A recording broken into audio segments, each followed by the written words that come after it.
Dr. Judith Zackson is a clinical psychologist. She is based in Greenwich, Connecticut.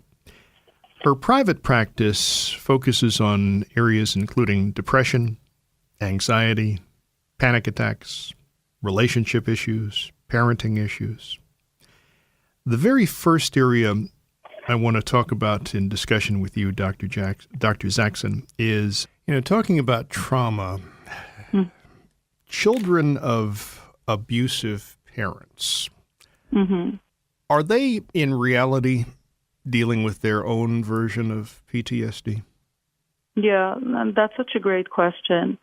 We call it intergenerational transmission of PTSD because parents who have been traumatized, and it doesn't necessarily have to be war. It can be parents who have gone through disasters, earthquakes, violence in their own childhood, whatever it may be, an overwhelming event.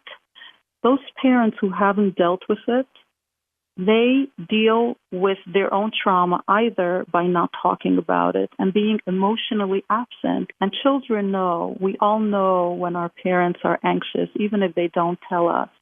And it's even worse because when a parent doesn't share their sadness or their anxiety, the unspoken has so much power because the child is so confused. What's going on with mommy and daddy? And those parents sometimes lash out unpredictably to their children. So having parents like that is very overwhelming to a child. And they, in turn, they're like the chosen ones to carry the unspoken words, the unimaginable, and they go into their own life dealing with this trauma. And I see a lot of parents, they can't be emotionally available to their own children because of their parents' trauma.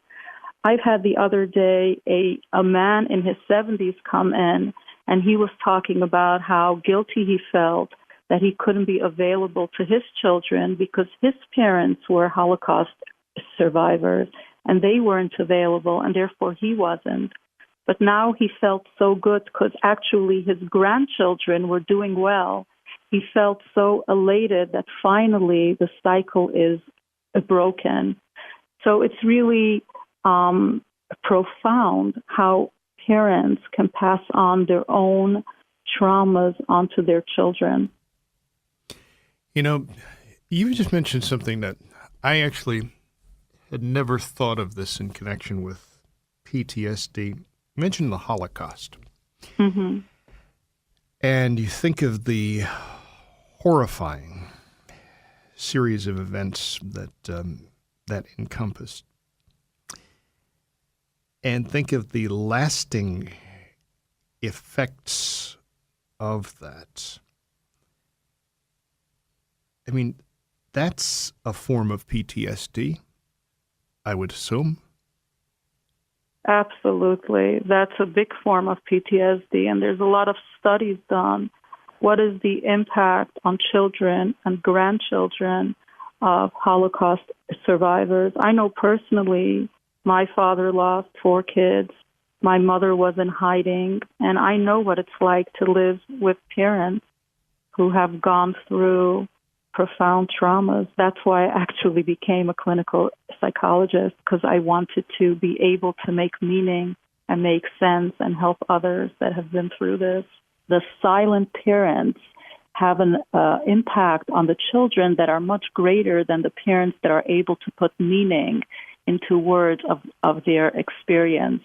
So for me personally, I needed to understand what was happening to them. So I did it through educating myself, through studying, through speaking with other people, and trying to put meaning and make sense of their experience.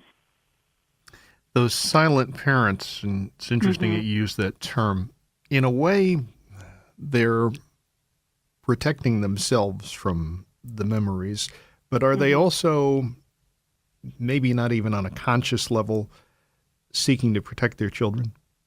Absolutely. Absolutely. As parents, we all have the best of intentions for our children, and we always try to protect them. But when you're not educated and you don't know what the impact is, sometimes we make errors unwillingly, right? Because the trauma leaks through. So a lot of parents, when they've had a lot of trauma, they will get very upset. They have a very short fuse. Other parents will be very detached. Like each parent deals with it differently, and by not speaking, it exacerbates, it makes it worse for the children.